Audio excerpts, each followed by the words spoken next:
Welcome to Black Love Matters, where this serves as therapy session for figuring out adulthood, loving each other, or finding Aaron and Barack and Michelle, or Jay-Z and Beyonce, or Barack and motherfucking Michelle. Did y'all see the Becomings with an S? You better see the Becomings because I'm doing all the spoiler alerts. First of all, you should have got the book by now. I don't want to hear the excuses too expensive because you know what? All them libraries got free audio books or they got... Oh, do the libraries got where you can pick up the books now? I don't know. Or that's a no. Tam? Yeah. Let us know. Can we pick up books or we only got to do virtual? Either way, you can get you... Dang, Nero making all that noise. We can do it virtual. And we going to talk about the Becomings. I feel like I keep hearing whatchamacallit and saying, these are the makings of you. I feel like I want to sing it for Michelle. These are the becomings of you. Oh. The becomings of you. Who's that? Eddie Kendricks? Mm-hmm. The makings of you. With the dozen roses. Who sings that? I think it's Eddie Kendricks. I think it's him. Okay. Who is you? I'm Nero. And I'm Nyambi. And this is episode 325. Hey.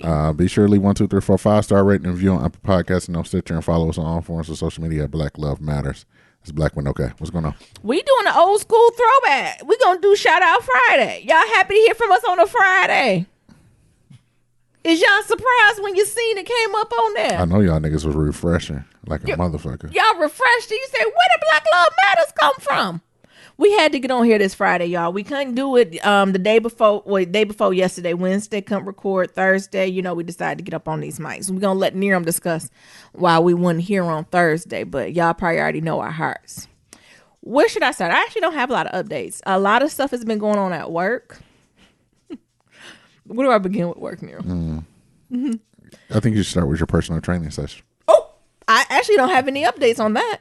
But what I would say, it's been a week of winnings and losings, meaning like one of the first folks where I first got to this job, she actually just got a promotion and she's moving into a space that she's really good at, a space I'm really interested in. And I was telling Niram, I feel like I'm finally been in Silicon Valley long enough where my network is expanding when I know people, meaning that when people get new jobs and stuff, they'll reach out to you. I'm like, oh, they telling me they done got another job. Yeah. Meanwhile, this is the same company, right? Like that's the other thing. People who work at my place, when we switch jobs, we be acting like we going around the corner down the street, honey. It's like you just changing buildings.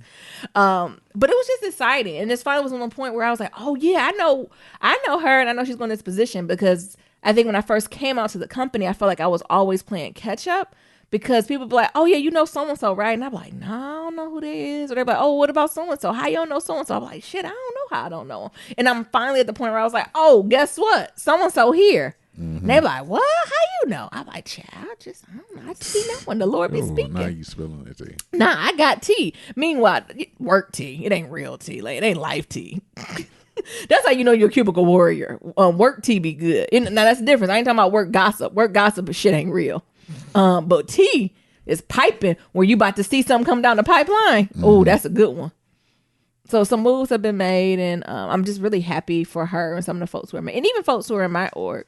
Like some of my peers got like job opportunities other areas, and I'm just super happy for them. Like, you know, I think, of course, I want to win all that stuff, but what truly brings me joy is like when my crew and my team around me win. You know, I love when the Lord is in my neighborhood giving out blessings, right? Because if he blessing the people around you, that means he in the neighborhood at any moment he gonna knock on your door and be like, guess who up? I'm like, is this a Christmas Day blessing? Hello? Is that the Lord? He was just in the neighborhood, and we on shelter in place, so I'm always home. Look. Is that you, Lord? Is that a blessing? So I already know the blessings is beginning to what is it called, curdle on up, and I can't wait to see what he got in store for the Nyams. Other things, remember I was telling y'all about my team and my peer who was on paternity leave, and he done came back, and then my boss was a little on edge. Well, she done got all the way on the edge, and how I even say this nicely, threatened to jump off. And she was like, I'm out. I'm heading to SoCal. I was like, coming back? Or she's like, yeah, in a week or so. And then my peer like, oh, it's okay. We got it, Nyambi. And we going doing these presentations to the team that he said he had. And then as soon as we get in the presentation, he be like, take it over, Nyambi. I said, nigga, I ain't seen one PowerPoint slide. I don't know what we about to say. That it just rubbed me a little bit of the wrong way. Mm-hmm. You was here when I was processing that, Niram. What you think about that? I would have just said no. I would have just canceled it. We can't do it for the team. Look, what you say, team? Actually, we fucked up here. All this is canceled. Or do I just pretend I'm frozen? Yeah. It just And sit then- really still and just like hit my button really quickly. It just disappeared. Yeah. So that's going on. The other thing that I'm super excited about, y'all see my president and the first lady, Barack and Michelle Obama, giving the commencement speech on YouTube. What is it called? Dear Class of 2021. We all prayed for this. Now I got to get dressed to go to graduation. I'm treating this like my graduation too, because my commencement speaker was bad. Nia, you pulling out your regalia? Nia, please put on your regalia. Should I put on mine? I still got my disposable regalia. I'm gonna put on that in my hat. I actually was just gonna get dressed up, but I think that'd be fun. You you listening? You listening to the Michelle Obama and Barack Obama Yeah, speeches? because I know it's gonna be good. You know it's gonna be good. It's They're gonna gonna be serve nice us up and hope. Don't worry, we're gonna unpack becoming. But that is true. Obama used to give us a nice, good old spoonful of honey and hope, and we ain't been hopeful in a while in America, at least for about 5 years. So it's just gonna be nice to have a positive message and someone up there who look hydrated. God, they were thriving and becoming. Mm-hmm. Everyone's skin was clear, wearing Balenciaga boots. God, Barack clean. Jesus. Next, the other thing that's on my to-do list this weekend, y'all, is on Netflix. It's a show called Hollywood with Ryan Murphy. And like I seen the preview and I was like, seems interesting, but I kind of still didn't know what it was about. I went down on the rabbit hole of truly figuring out what it was about. And it's basically like the what if. So what if you can go back in time and Black people were allowed to be leading actresses and actors? What if the LGBT community was accepted in Hollywood and could be open? What if women were allowed to be executives? What and Black people, like what if folks of color and underrepresented groups were allowed to take the helm and really tell the story and narrative and get their due diligence in Hollywood? What would that look like and how would it be unpacked? And I think if I know Ryan Murphy, how I know him, I know it's going to be lit. Ryan Murphy is able to hit you with a message without coming off as white savior. So I'm super, although some of them white men he be picking, he got a type. They all look the same, but minus them same most white of the time men it'd who be look the the same. same ones. No, yeah, but they look alike. You be picking Evan Peters all the time. for And all he the not the shows. one who look like. It's a white boys with dark hair, real buff, and it's like 4 or 5 of them. They all look like the same white boy. But like the women he choose, the people of color he choose, be hitting. So that honestly, this weekend, I think that is gonna be my feel good television, and I'm gonna try to go through as much as possible, and I'll report back to let y'all know if it's good or not. Neron, what's going on with you? Well, I'm low energy. Yeah. We almost did not do a podcast today. No, we did I not. don't know. Just COVID is wearing on me. So 2 weeks ago, my uncle passed. Yeah. A week ago, not even a week ago, this week my aunt passed on Tuesday. Yeah. And like they're having their funeral today or Friday as y'all hearing this. And like it's in Ohio. Yeah. So like I have my 70-year-old mother and my sister driving from from Detroit to Ohio to go to a funeral with a building that has a capacity of 1,000 people. Yeah. I don't know if 1,000 people gonna be there. Yeah. But it's just not sitting right with me. Not during COVID. And I say, oh, we're gonna have gloves and masks.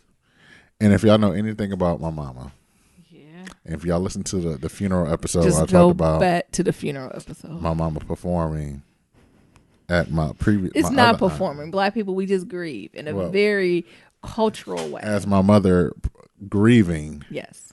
she fainted last time when my other aunt passed. Yeah. So I can only imagine. But when your other aunt passed, Nerum, I would have fainted.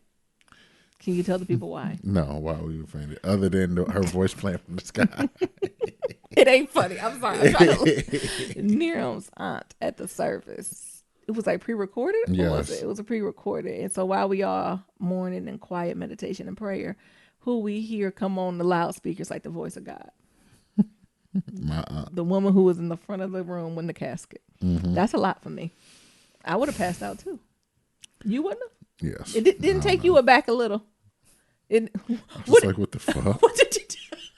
What was? I'm sorry. We'll get back to you. I'm trying to lighten in there. When you looked around, what were the reactions on people's faces? Because it was like, all heads bowed, Yeah. all eyes closed. Yeah. I don't know why I was doing all heads bowed. That's what I said in the all situation. eyes closed. Yeah.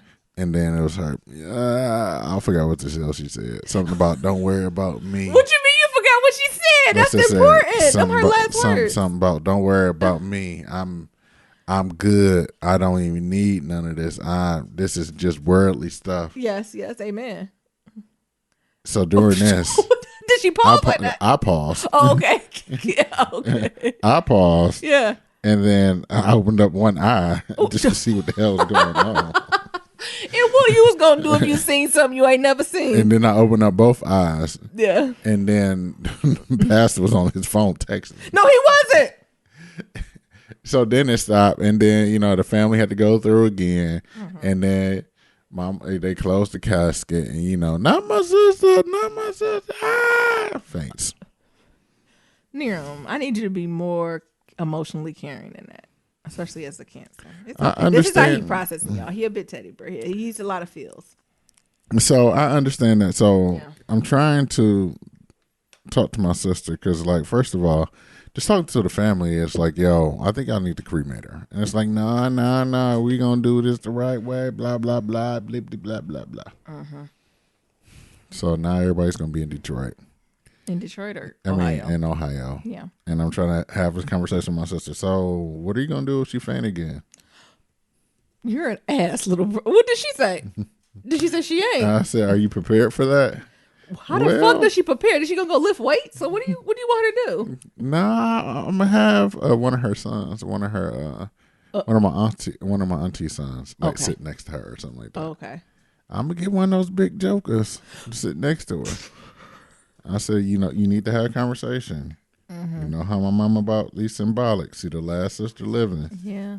And you know what happened. But real shit, that's an emotional toll, right? Like that's an emotional tax that your mother has to weigh.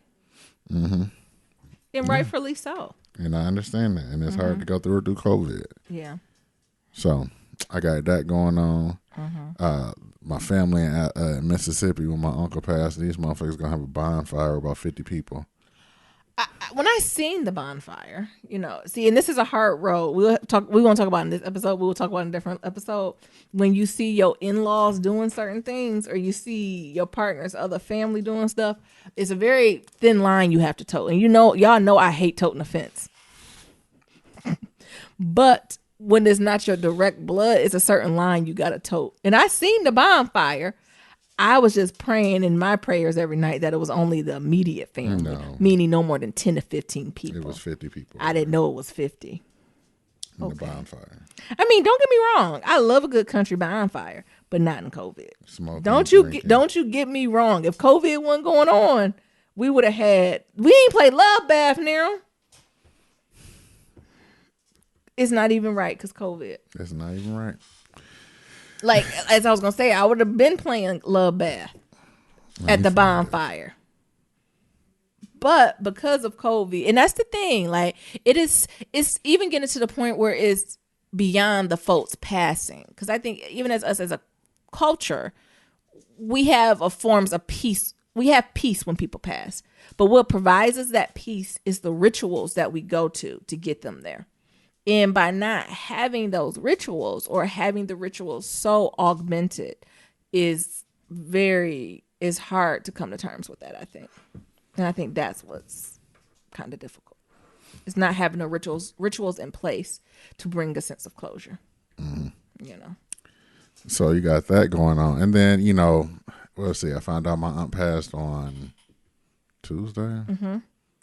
Wednesday, I heard about Ahmaud Arbery, black man, who's a runner, who was ran down and tracked by. He was lynched, honey.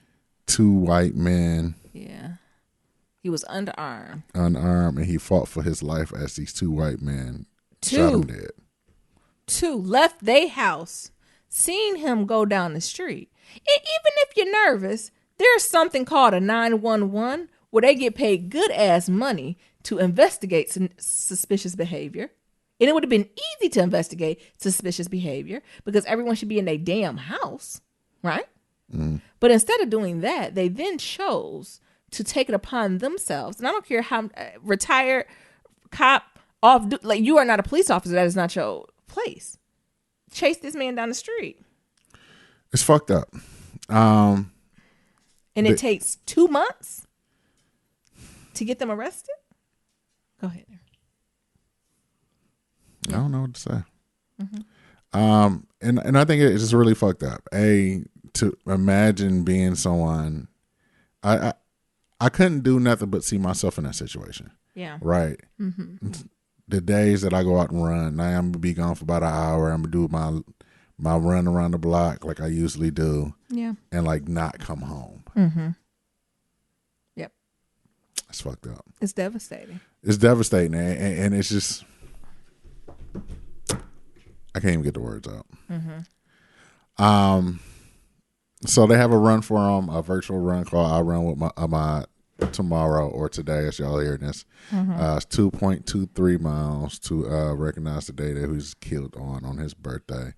And we just found out that they are arrested those 2 white men. Yeah, because at first they were going to try to do a grand jury. And then it's fucking COVID. Who the fuck coming in for the grand jury? Right. Like, even if folks wanted to come in, like, it's dangerous, right? Like, why would I even agree to come in and do a grand jury to sit with 12 to 15 motherfuckers I don't know who probably sick? I go sit in, catch it just don't make sense. The thing is, it's so fucked up, right? So one of the dudes worked in a district attorney office. I don't give a fuck what So just even think about that, right? It's been one district attorney had to recuse himself, and then another recused himself, and then the third. And it's like, well, what the fuck, man? All of somebody got to pull the trigger. Somebody literally somebody has to step in and have sense. Knowing that if it was 2 black men, they'll kill little Johnny ass running. Even if they worked in the DA, they could have been a retired DA. Right. You hear me? The shit is just not fair. Yeah. And it's fucking irritating, and it hurts. Yeah. Right? Like, I can see myself in this man. Like, if you see all the medals lined up on my wall, right? Okay. I'm just saying, like, it just really meant something, and it just hit home. Yeah. And it hit home differently because, I consider myself an avid runner. Like, I enjoy running. And you big and black. Call it and I'm big and black, and we wearing masks out here in COVID, and, and it puts me in a light, or it puts me in the thing of the unspoken things that I have to go through as a black man in America to be able to run and like live freely, right? Like how I have to be over polite, I had to be joyful, I had to be smiling, I had to do all these other things to make the white people around me comfortable when all I really want to do is live life. Yep. It's not a crime. I think who was this? I forgot who said it. Kamala Harris, I think. It's not against the law for black men to be outside exercising. Like what? It is not. And I agree. And I think everyone who has a black man in their life feel the same. Like every time they walk out the door, you always want to be like, where you at? Where you going? What you gonna do? How do you see it? Right? And even what you're saying there, I'm like, I think even when we're out, we try to outwardly show that we are together and a happy couple. Right. Right? They're like, oh, look, they have joy, I guess. Guess they can't be 2 booger woogers together. Right? Like, yeah. I'm sorry. We love black men. I love black men. I know this was a hard week for y'all. Sorry. Yeah. What happens in pillow talk? Yeah, we'll hop in a little pillow talk. Well, how about we do this? Like love bath don't even feel right. It right don't. Now. It don't, because it's don't. But one day it will, and we'll get there, right? Yeah.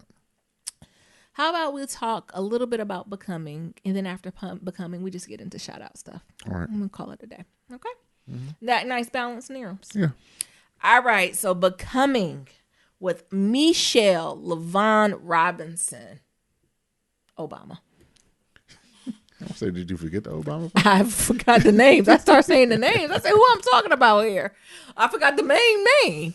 It was beautiful. It was for those of you don't know who've been living under the rock. This is a documentary on how Michelle Obama went on basically tour. So it's a rare and up close look at her life as the former first lady transitioning back to life outside of the White House. And of course, in any true fashion, she's just not making cookies and shit. She is on a fucking Beyonce stadium ass tour, filling the bitches up at 98 to 99% capacity, meaning 15 to 18,000 seats arena, touring. Oh, what was that? What was You okay there? Yeah. Oh, my school almost ran. Did y'all hear that? Did the No, people hear that? They didn't hear that. Oh, Lord. They came from the computer. They didn't Jesus, it was a beep, and I was about to go run, and I don't even know where I was running to, y'all. Oh, scary, yes. Oh, what was I talking about? Michelle LaVaughn Robinson Obama. Okay. Whoa. Oh, scary. She was on a tour about her book Becoming. And of course, she had other folks that were co-hosting with her and all this good stuff. But it was absolutely amazing. Like, I really liked seeing Michelle Obama, the first lady, just truly let her hair down. Like, I felt as much as she can, right? She's I'm sure. Like, and she even talked about her transitioning out and stuff. She's still not 100% out. I think whenever you're the president, first family, you're never all the way out. But it was just so refreshing just to see her and just to see Michelle. Like, you can tell she put on a little veneer for us when she was first lady. You can tell, and veneer in a good way. Meaning, like, I'm doing this because I know I have to be the bigger person in this situation. If not, I'm going to cuss y'all the fuck out because I know y'all going to impeach my husband because of me. And it was just some moments that I just really like. Like, the things I think about is, overall, the Obamas are just living their fucking life, and we're over here dried up and dehydrated. We are. Do you hear me? But first, Barack. Hey, Barry.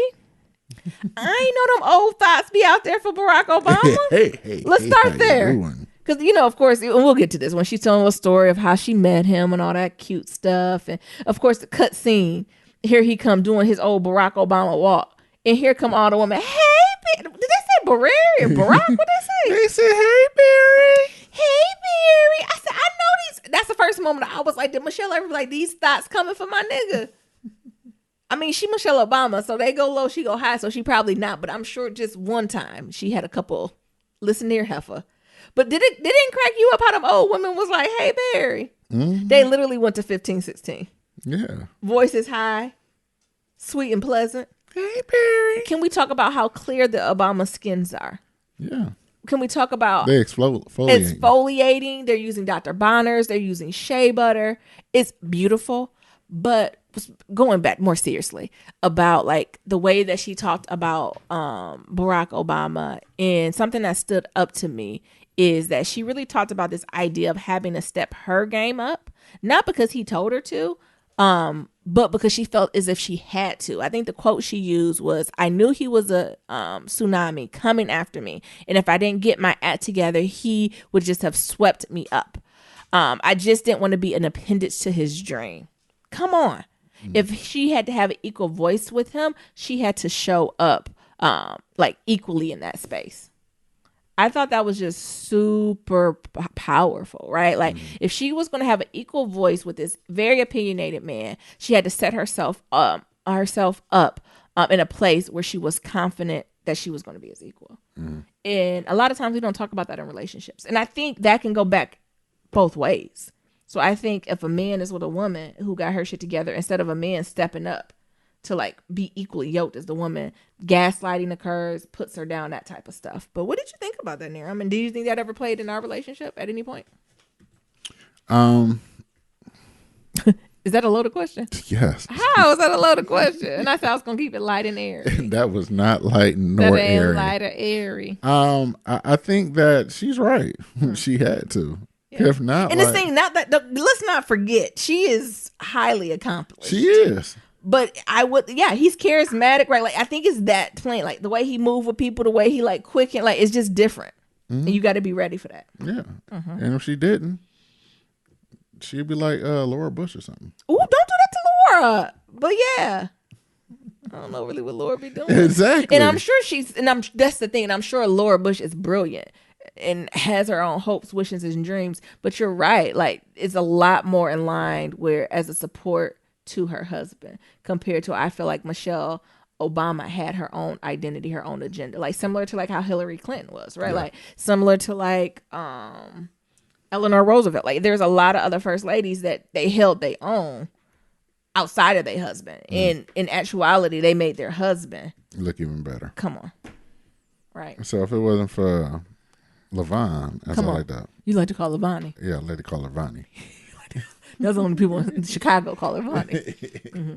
Like, so yeah, like if she didn't step her game up, even though like she was just lawyer, and we don't mean like she trash or anything, trying to go but partner, but I feel like when she was talking about how she was a box checker, right? Yeah. Like those box checker moves would not made. That ain't gonna keep up. And that is a message to all the young folks who are listening and all to the cubicle warriors or the achievers. For all you niggas checking the boxes and you know who you are, checking the boxes is only gonna get you so far. Mm-hmm. And I think that is a secret nobody tells you.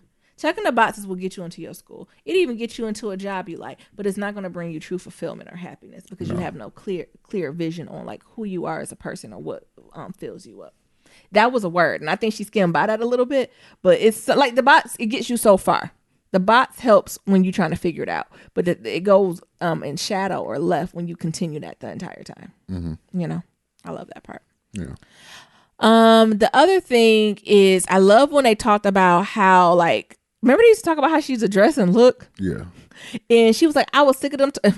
I love how they did the shoot when she kind of looked away and they did this whole thing where they were like talking about her. And what is she wearing? Oh my God. Da, da, da, da. Look at her face, hair, da, da, da. And she was like, I just leaned into that shit. And I loved how she just leaned into it. Like, if they're going to be looking at me, well, I'm about to get them something to look at. Mm-hmm. And not only that, I'm going to redefine what does it mean to show up in a feminine way, in a youthful way. And if you already going to talk about my J. Crew shoes, I might as well get this young, hot black designer, a young, hot Asian designer, or somebody else to shine a light because you're going to talk about the shoes regardless. Mm-hmm. And Ralph Lauren don't need no more publicity. Right. So like even how she, in situations that was getting on her nerves, right, that she's like, Jesus, I just gave this brilliant speech and y'all talking about my Jimmy Choos? Can we talk about the Choos in the second paragraph? In the new initiative, right? Can we do that? And she's like, well, if we're going to talk about designers, I might as well help somebody in this situation. Right. And just even for her to have the insight and the forethought to that I'm like, yeah, that do make a lot of sense. Meanwhile, Barack is wearing dead jeans. Meanwhile, Barack and every other man, because I think Michelle was talking about just her, any other woman, because Hillary Clinton also talked about how they talk about what she wear. But the difference is Hillary didn't lean into her swag. Another difference between it, right? Like she just continued to wear her St. John outfits and not give fucks. But it's just something to that. And it got me even thinking, maybe next week I'll talk about this or the week after, is I'm really thinking about how do I redefine my identity more so professionally when I go back in the office. It was some YouTube video I was watching, and the way they talked about this quarantine was that everyone's on their own like virtual spaceship on the way back to Earth. And the goal is just to be a little bit better than when you left. Mm-hmm. So I'm trying to figure out when my spaceship land back on Earth and I walk out, what does that want to be? And I honestly have been going back. Why are you laughing at me? Because what you did today, they ain't had nothing to do with that spaceship. Let me finish. I'm gonna let you get done with Michelle, but I got something. I hope you forget, y'all. I ain't gonna forget. And what I've been thinking about, and when Michelle even was talking about dress, is like, how am I showing up in spaces? I really go back and forth with like how well dressed I need to be and how I need to show up. Don't get me wrong, y'all. I don't come into work looking like a booga wooga, right? You know, my hair is usually in an afro, braids pulled back. But I've been having these moments and like looking around the women in power, and especially women of color in power, and people I admire, and they be bad, honey. They don't be a little bad. They be every time you walk in the room, you're like, what the fuck is that? Mm-hmm. And I've just been thinking like, oh, is it time for me to level up in that way when it comes to fashion? Mm-hmm. Like, and I was like, how do y'all like, because the thing is like, I don't truly enjoy shopping. I don't really enjoy fashion. Like, it amuses me, but I don't have the love for it like you need to have to stay sickening, right? Because to stay sickening, that has to be something you do consistently, right? You just can't keep the old shit. And I asked one of the folks, like, I don't even have the joy for it. Like, when I come home from work, I make my little piece of chicken, like, then I'm supposed to go look on the line and figure I can't do that shit and moisturize my face and clean my, I can't do all that.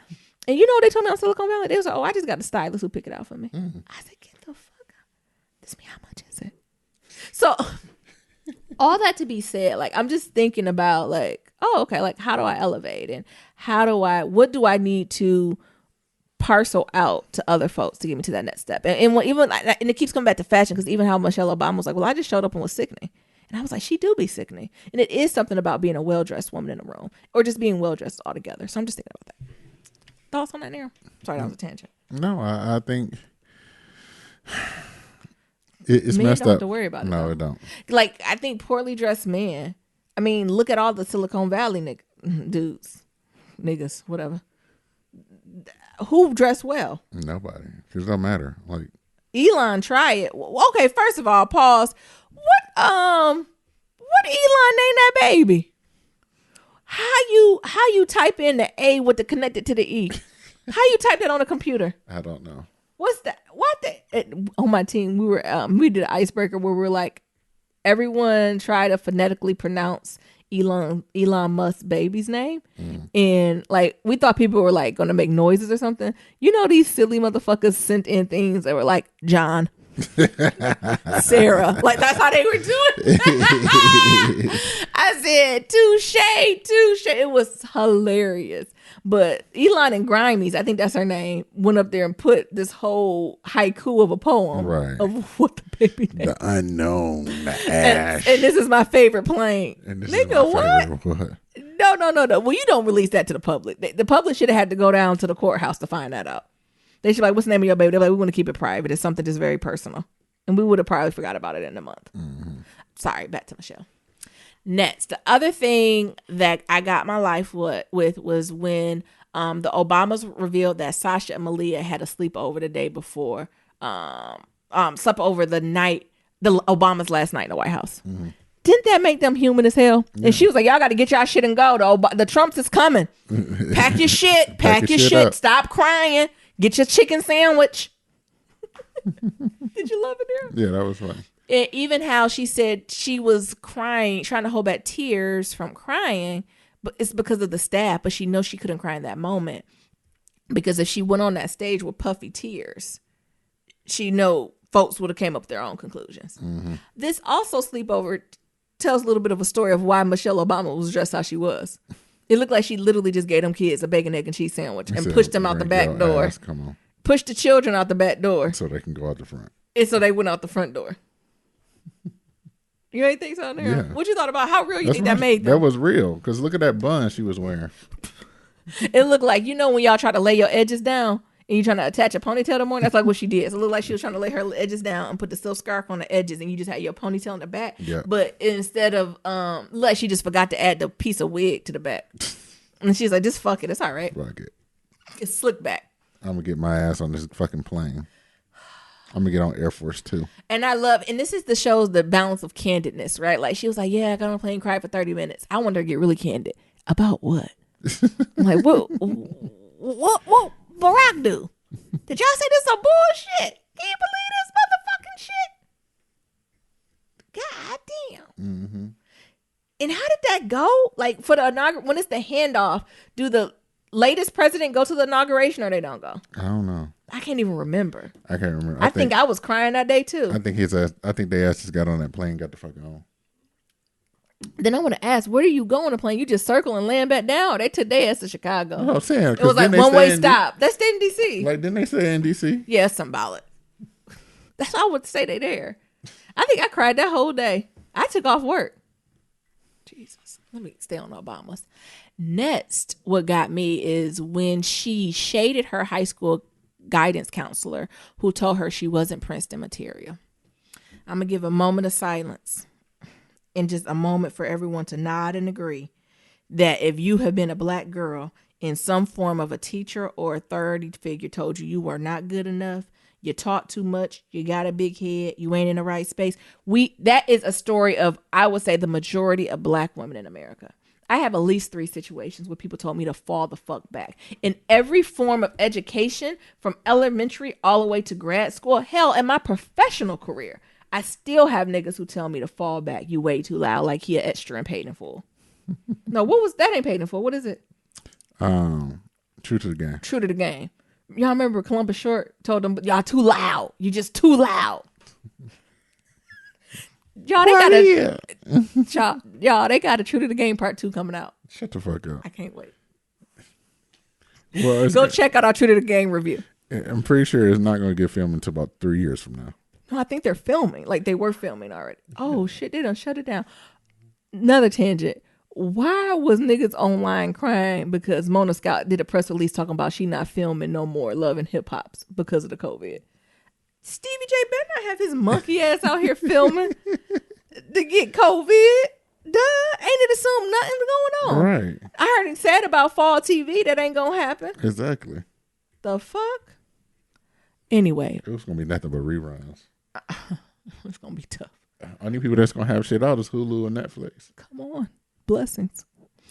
But Niram, have you had that similar experience where like people have told you weren't absolutely good enough from middle school? Don't do it. And the power behind those words. High school, college, grad school. Were they paying me to do good shit? They don't only want me to do so much good shit. Yeah. And it's a word that she spoke to say where confidence begins is at home as a child. We have to, as a black community and brown communities and underrepresented communities, we have to start when these folks are children. Like when they are babies, you have to tell them that they're smart, that they're beautiful, that they're wanted, that their ideas are valued, that they're brilliant. Like you have to like dig in so much to that because when our babies and our children go out to the world, they have this bullshit to deal with, right? Yeah. And if we get anxiety as adults, imagine what the little kid would be. We were those little kids. A lot of us still stuck at 10-year-olds because old Miss Penny told us we weren't good at numbers and math, reading, writing, arithmetic, and you know you wanted to do it. Honestly, that's why I be big about we ain't talked about it in a while, Niram, but like when and if we have kids, like I think it's why it's so harder out here for me in Silicon Valley because I still cannot fathom raising a black child in Silicon Valley because aside from them being black and being murdered by any white person on any given day in the street, right? Them going in these spaces in schools and they're consistently telling them they're not good enough. Right. How the fuck am I supposed to navigate with that without going to jail? How y'all parents don't go to jail? I would cuss them teachers the fuck out where my child would be suspended. On behalf of me. I told you about a coworker who was talking about sending their kids to Menlo Atherton, and they was like, "Oh, you shouldn't send your kid there because y'all don't fly private. Don't do that to your kid because mostly everybody there fly private. Yeah. So they don't even know what first class is. So yeah, first class, that's cute. You still fly economy commercial. Junior. Like you still fly commercial. Yeah. I wouldn't send your kid to Menlo Atherton, and I was like, damn. Because they fly. And then you assuming they. I guess this person can see they check. You're not flying private. Right. You're flying commercial. Maybe a economy plus. I'm like, damn. Maybe once a year at first class. Look, and I was like, well, shit. That's what I'm saying. Like, and the thing is, Niram, like, we know a little bit about something, but when it comes to some of the social economic stuff, this shit new. Like, some of this shit is new. We passed the thousandaire status. We're past like millionaire and high millionaire status. And what does that mean? I don't know. And it's different from Blue Bud, right? So we're not even talking about old money. Right. We're talking about folks who just became a millionaire a few years. Like, it's just different. Last week. When Lyft went public. Yeah, like, it's just... I felt her on that. Just a little plug. When she started dancing to Drake nonstop and hit that fucking switch in that beat. I thought she was about to do the flip the switch. I thought she was going to find a switch somewhere and flip it. I just love how black she is. Also, I got my life when she instituted a more relaxed dress code among the White House butlers and staff. When she was like, not only did it just didn't feel comfortable because we had children, but I didn't want my black children seeing other black men and women dressed up in tuxedos serving them. Right. That's not how this works. That is not the place of black men. That is not the only place of black women.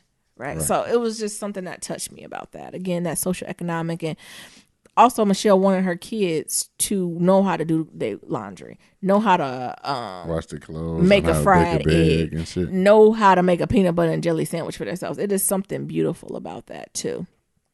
It was just really good. And I think the last couple things, just wrapping it up because it was good. I want y'all to watch it. I loved how Sasha and Malia like publicly talked about their mother. That's the first time I feel like I heard their voice. I still stand. Sasha is going to go into politics and run the straight narrow, most likely marry a white man. Malia is going to be a YouTube star.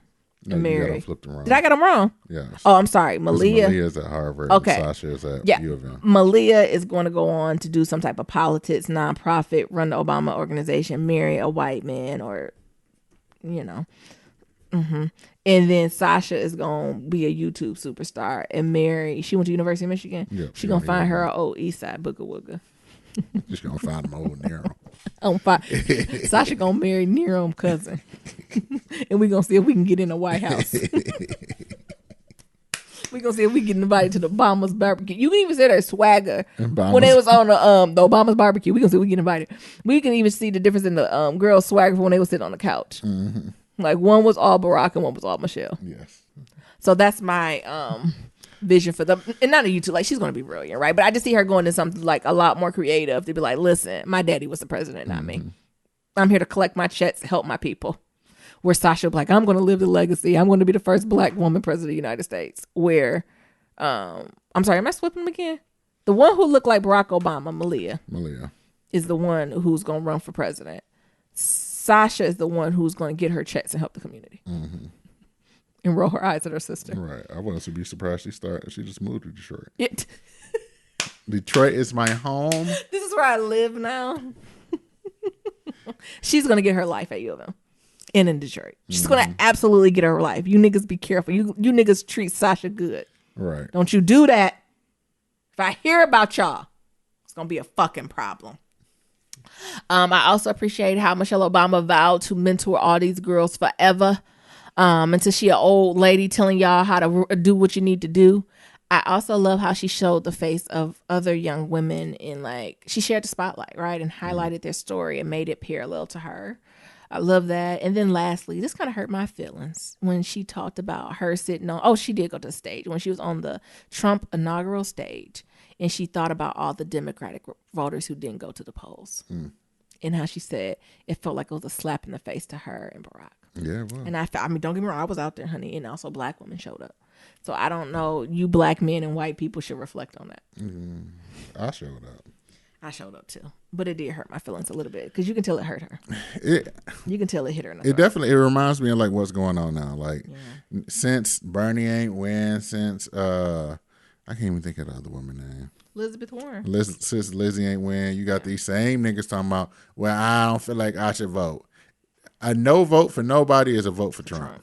Period. Yeah, in this election. And usually I don't be like that in election spaces, right? Because it's very personal, intimate. But it's bigger than you niggas. Like, who was it? Charlamagne the God and Diddy was talking about that I didn't even talk about it because it just felt stupid. Because it's dumb. It's just ignorant and dumb. And that's, again, where I think we talked about this on the podcast. Stop following these fucking celebrities.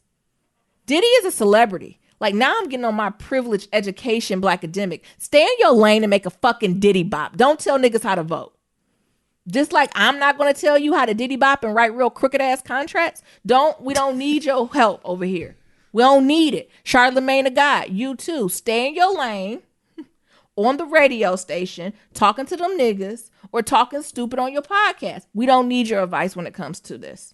We can let Angela write. We can let somebody else talk about this. But what we're going to need you to do is stay in your lane because it's not needed. And I don't like to be that Nyambi. Because as a matter of fact, I'm more qualified to talk about it than they are. It's dumb. Why you say that? I'm not saying hold the vote hostage. I mean, we can demand. Hold on, niggas. Hold on, niggas and demands. And I get it. Don't you all get me wrong. Like, absolutely, there should be a plan on how to uplift the black community. Like, I'm not saying that. But in these times, when we're talking about the difference between Donald Trump being the president and Joe Biden, I'm not a fan of none of these white motherfuckers. No. But what we're talking about is much bigger than the black vote. It's much bigger than black people. What we're talking about is our liberties and freedoms. We're talking about the difference between a fucking World War III. And this last time I checked, our out of shape ass who've been in the house for the last 6 months ain't equipped to go to fucking war. Sure. Do you hear me? Who's going out when the draft? Everybody out of shape.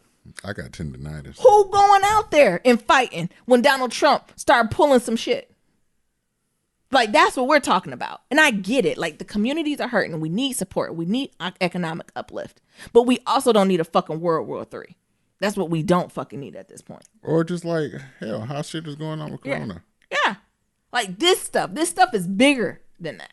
And sometimes I think folks forget it. And it's like it can't be held together. Mm-hmm. Like, there's no way to hold both truths. And it's like you just make it choose. Mm-hmm.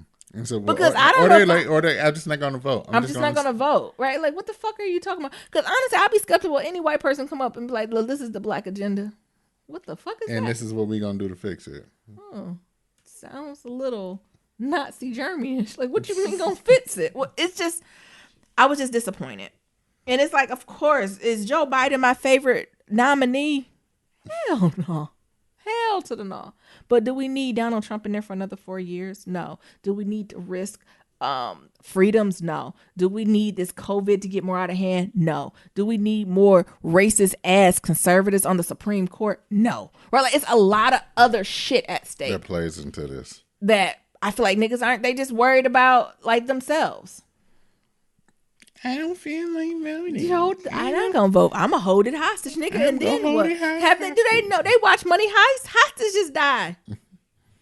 I'm just gonna hold it hostage. Or maybe not even using the appropriate words. Like, I think it's even okay to be like, all right, Biden, we would love to see your agenda or plans for black people. So not doing an ultimatum saying we assuming it's gonna be one. Yeah. So where the fuck is it? But they have to realize their words mean things, and they got a lot of minions who listen to them, and they take that shit literally, knowing that Diddy and Charlamagne the Guy gonna be the first niggas up there voting. Right. Jesus, sorry, I got distracted. No, but I think that's the thing though. Like, what the fuck y'all mean? Shut up. I'm not gonna vote. I'm gonna hold it hostage. But dumb shit. Gotta vote, y'all. Do you like the president we got now? Do you like this? Do you like this? Is this better? Is this better than Biden? Is it better? I'm just saying. Do you like this? Jesus. God damn. I know Hillary Clinton every night laugh. Boy, what is it? The Lord said he'll make my enemies my stepstones. I know every night she go to bed. She's like, you could have had me, but you could have had free COVID testing, but you could have had a nationwide lockdown in January and we all could have been enjoying our fucking Memorial Day, but they didn't take away the barbecue grills in our apartment complex. They said, our apartment complex is getting ready. They took away them barbecue because at first they just put a sign on it. They didn't took them They bitches away. done pried them bitches out the ground. They said, we seen a couple of you motherfuckers trying to barbecuing chicken. We told you no fucking chicken. Stay out the goddamn pools. Also, do you see the ducks getting their life? Yeah. Well, every time I walk by the pool, it's at least 20 ducks in the pool. Playing and laughing. You know, usually the ducks run when we come. They say, oh, niggas, we in the pool. They in the pool. They done pulled up every single chair. They done put up every chair, every table. I feel like they done put every ledge. They don't even want you leaning on ledges out here. No. Stop leaning on ledges. Just walk straight and get the fuck out. Yeah, I noticed they took them barbecue pits away. I seen it when they was doing it when I was walking Maple. Like, God damn. I said, fuck, well, can I have one for my porch? I'm about to get one for our porch. But they only do propane because, y'all, we on the 4th floor. But if we on the 1st floor, we could have did charcoal. Yeah. Do you think, you know how much our smoke alarms go off? You think that's going to make a smoke alarm go off? Now I'm nervous. And they ain't nowhere to hide that. Show like. I don't know. It wouldn't do that outside, though, would it? No. I don't know. For y'all don't know, we have a very sensitive smoke alarm. Like, if we put the oven on, like, broil at 500, the alarm will go off. It'll be like, it's too fucking hot. We don't know what you niggas got going on. And then just cut it out. And it'll just shut off the alarm. And Mabel has PTSD from it. Like, when the smoke alarm goes off, what does she start doing there? Okay. You silly. Come on, nigga. Oh my goodness. All right, we gonna get into some shout out Friday. Or you can't take it. Well, I got one thing because I need to put Naomi on blast. No, let's get into the shout out Friday. As always, to submit any questions, comments, or concerns. I have to put this out here because Naomi is I'm not doing shout out Friday if you do this. With her word. I am not doing shout out Friday. Not impeccable with her I'm walking away. Look, well, walk away then. I'm holding the Naomi hostage. Look. This is me dropping my headphones. Why you have to shame me? Because this is not compassionate and empathetic communication. You know what the counselor told us. Now think before you say it. Is this compassion it's not, empathetic, or helpful? You need to be put on blast, and people need to hold you accountable for your actions. I'm not sure what you want me to say. Am I reading shout out or are we waiting to Monday? I'm going to wait. To Monday?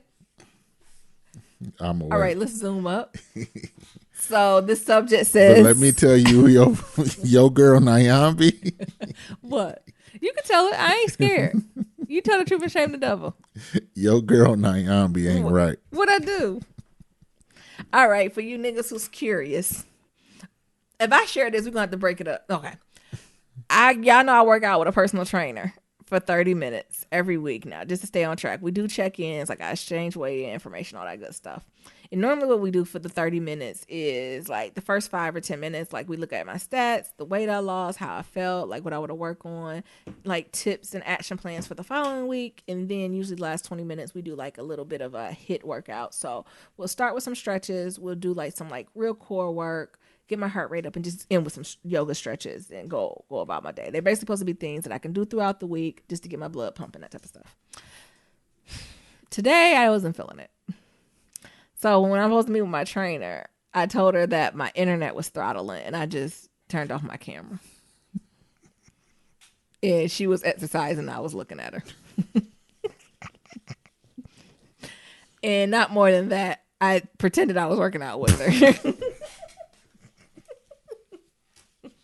And I told her, have a good day. And Nero was disgusted at me. That's what happened. Simple as that. Nero's blowing us out of proportion. No, you trying to gloss past it. So I'm on my meeting, and I'm like, she talking. I'm like, okay. Because we do that. We talk for 5. Like, that is our routine. And then I'm done with my meeting, so I got my headphones off. Yeah. You know, I'm doing work. And she's like, all right, so you ready? You know, I'm just going to keep my camera off. Because the internet, I don't want to. Because the internet's not working that well. You know, Nearham's podcasting. I said, she lying? The fuck? So I wasn't even paying no attention, but here goes Nayan BS. Yeah, Nearham's podcasting and do some type of lime thing. So, you know, we're throttling. So I can't turn the camera on and be stuck. I said, wait a minute. I thought you had headphones because the rules is when we work and we got headphones on, that means you're doing deep work. And no one's supposed to be bothered, and your headphones are noise canceling. So I'm confused on how you heard me. Because I was done with the conversations I was having, and I was like, I didn't hurt my name. So let me take off my headphones so I can see what's going on. No, he ain't take them off. He had one slid off his ear, and then the other one on. All right, so you ready? You got your weights? Yep. What weights you got? Oh, I got a 1 pound and a 5. I said, this motherfucker lying. Why did you know I was lying? Because I was what? Sitting on the couch? And then she's like, all right, so we're going to do this stretch right here. So you get on your back. Are you on your back? Yep. Uh-huh. I'm looking like, what the fuck? So at this point, I look out. I look out the room. Come around the corner. He said he ain't hear me moving because usually I lay my mat. Usually when I work out with her, like I lay out my mat. I do it early so I don't have to worry about it because usually I'm between meetings. So usually my mat's out, my weight's out, and I usually take up that whole area, and you ain't see it. So I was like, what the fuck? Mm-hmm. All right, so now we're gonna do 5 shoulder press. Okay. Yep. 1, 2, 3. How I'm feeling? Ooh, it's getting heavy. I said, the fuck. Could not do it. Oh, lying ass Nyambi. I couldn't do it. All right, so now we're gonna do squats. 1. Whoo. These squats ain't what they used to be. The fuck. So you ain't doing shit. Shut up, Nero. All right. Woo, I'm just sweating. I don't know how I'm gonna get done with my next meeting. I'll talk to you next week. What the fuck? Nigga, you ain't do shit. Whatever. That's why I'm scared to get this app, because that app be tracking like my steps and my pace. So she'll see my heart rate. Because you ain't doing shit. Nyambi swear she on this journey. I am. No, you're not. I'm losing weight. You are wasting money. I'm losing weight. You are wasting money. I lost weight though. You are I'm not eating enough. I lost weight. You are wasting my good green cash. You wasting that woman's time. I have one vulnerable moment. This woman expects you to be a before and after picture. She don't know it. I'm gonna be a before and a before. I'm gonna be a before and still is. I had one vulnerable moment, y'all. That was not a vulnerable moment. What was it? That was some bullshit. Nero was so angry. I'm not angry. I'm disappointed. Disappointed. He pissed me off. I was like, "What, Nero? What you want me to do?" Did it do the shit you said you was gonna do? And y'all, the thing is, it don't even be hard exercises, but she's really into like Pilates and bear. So it'd be like little bitty movements where she'd like, squeeze your booty hole. And I'm like, it hurts. Like, I'm like, I cannot squeeze my booty. It just hurts. It hurt more than like a push up. Because she'd be like, all right, now squeeze your booty and lift your pinky toe. I'm like, how do I do that? I can't do both.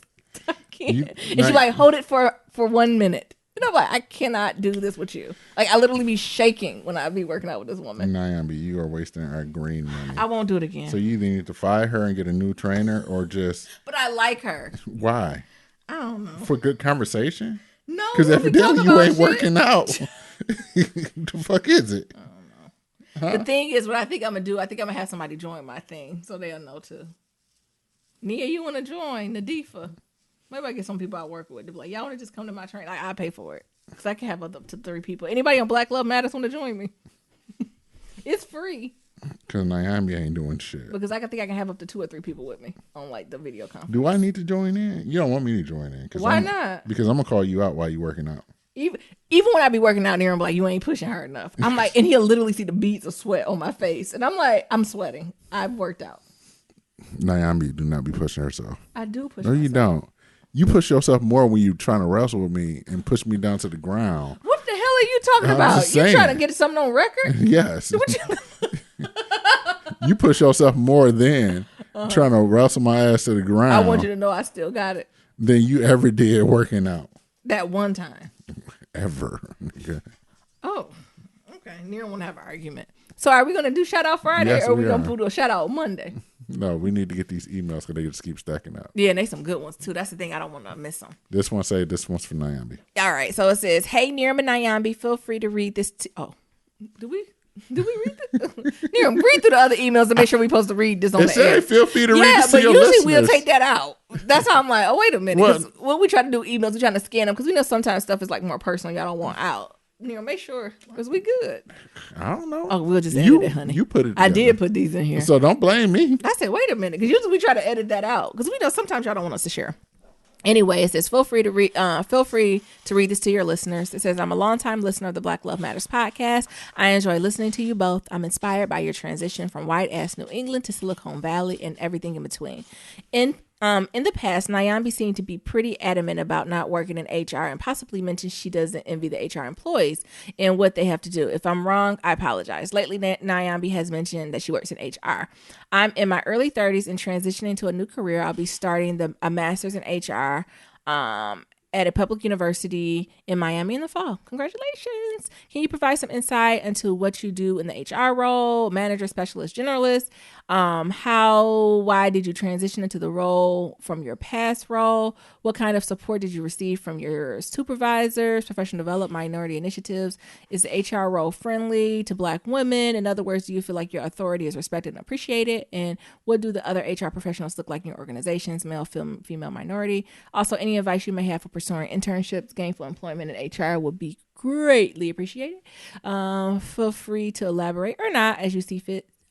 P.S. Please let Mabel live her best Black dog life. She is absolutely adorable. She is adjusting to self-isolated just as much as the rest of us. Thank you and keep up the great work. You want me to go through this, Niram, or you think we should answer these questions for Monday and have that as a thing? I can do it quick too. You want to do it quickly? You can. Okay.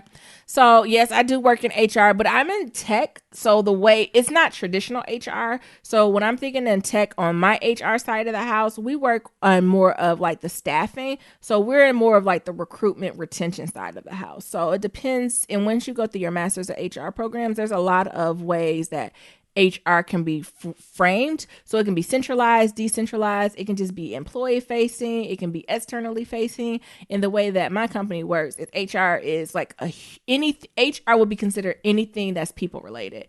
And anything that's not HR is something that like the engineers do that's directly like related to the business. So HR in my world is anything people related, anything product or anything we sell or give away, like that's on the other side of the house. So that's a reason you hear me say HR, but in the traditional sense, it might not be like a traditional HR role. I don't know if I described that well. Do you understand what I'm saying there? It's HR, but it's not HR. Yeah, it's HR.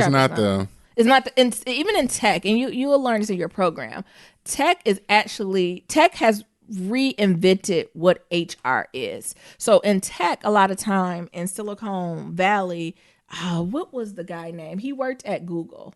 Laszlo Block. That's somebody you probably want to read up on. He was actually one of the forefathers in recreating what HR is in tech, right? So he invented this idea of like people operations and not just like how do you bring people in, processing paperwork, that type of stuff. And basically every entity in Silicon Valley and or tech has taken that model. So no matter if you, as you're figuring out where you want to work, like I'm in tech, so everybody has followed under this ID, this whole Laszlo Block. So I actually encourage you to like Google him and learn about his philosophy, because I think he'll give a lot of insight to like the inner workings of it. He also has a book called Work Rules, and I encourage like all HR folks, especially HR folks who are in tech, to do it, because he's the forefather. So he started at Google. Now he's out of Google, right? Like, so he's getting his own side business. But Google, Amazon, Facebook, hell, even my little company. That's what I'm about to say. Startups, mid-level has mimicked his framework for what HR is. What are the attributes to be a strong HR person, and how do you support the organization? So honestly, even if you're not interested in going to tech, I think a way to be slightly ahead of a curve or have a different viewpoint would be reading his book. Again, it's called Work Rules. I recommend you highly read that. So that kind of like mixes it up. Like, you know, don't get me wrong, like my company's not Google, right? Like we ain't that bomb. Like my company focuses more like on like just recruitment, retention, that type of area in my role. And I'm trying to see where his next question was. Why did I transition? Because I wanted something different. I think, go look back to episode 100. I was just going through a lot of shit. Honestly, I didn't transition myself, sis. Like I can plus one to Michelle. I was a box checker too. I thought, honestly, this time, 2020, I thought I was going to have me a PhD and then slither into a tenure track job or being a high level administrator, being a chief diversity officer somewhere. Mm-hmm. That is where I thought my path was going to be. But the Lord seen something fit. And something happened right around that 2017 mark. We're going to tell y'all one day. And I literally surrendered to the Lord and was like, listen, Lord, if I'm supposed to work at the box store forever, let me know. Because guess what? I'm here to do your will. And something happened when I did that, and shit just slipped and fell in my lap. I cannot tell you a strategic way that I got to Silicon Valley or tech. And that's real shit. Mm. So not that you should go on that path. Like, you got HR, right? Look into the broad variety of it, but it's also some power in surrendering and leaning in and connecting with your greater being, the, as Neram, what you call them, the creator of the universe, get to journaling, the grand architect of the universe, and just opening yourself up to that. And especially as you're about to go into a master's program, I think this is a good time where you don't have to be narrow. This is a good time where you can do something you never thought you would be available. Mm-hmm. And that, honestly, though, it was new. Like, it took me to get in my clean 30s to surrender. Like this, I ain't surrender at 18. At 18, I was taking ACTs and taking tests and getting the master's and the internship and working 1,000 hours a week. Like, so I don't have a good glossy story to tell you. My path was very crooked to get here. Mm-hmm. Did I do that right now? Yeah. And what else did it ask me? How did I get there? Supporters, superiors, how friendly it is a black woman. Transition. What you near him talking? Now he wanted to glaze over it because I can talk an hour about this stuff. Can you provide some insight to what you do in the role? Oh, like my people do all the work. They work on like basically transitioning people into our company and making it smooth process. I don't do that. My job is to manage the 17 people under me doing it. Mm-hmm. So I basically do like career development for them. I remove obstacles out of their way.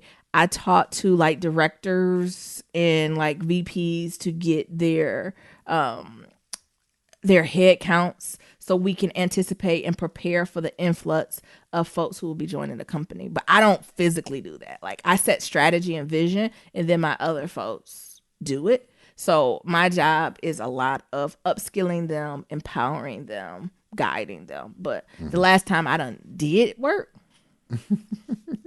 probably about 2016.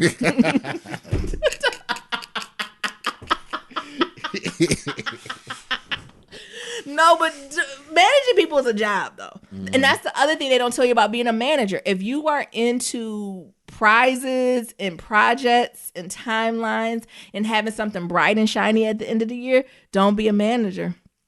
Your bright and shiny is you gonna be like, well, so and so completed this. Thank you, Jesus. I've been telling them how to do this shit for 3 years, and they finally got to the end of a fucking project. So it's just a different space I'm in with that. What kind of support do you receive from your superiors? White gon' white, colonizer gon' colonize. I'm lucky I have a really, really good manager. So she's supportive. But y'all know what I say. You can't go up in here depending on no colonizers. What you have to do is form your advisory board.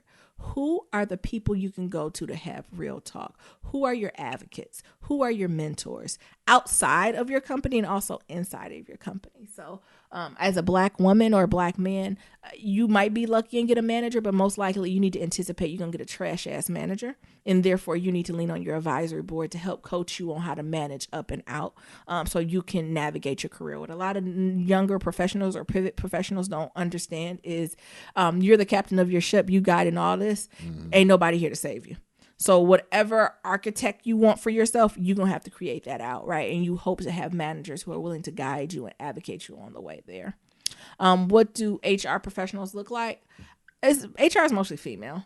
I would say stereotypically is majority female until you get to upper level leadership. Then it becomes a man's game, right? Like, and then when you're talking about VPs, senior VPs, it becomes male. But all the other shit, the worker bees, vision, that's women. There's a bunch of Karens.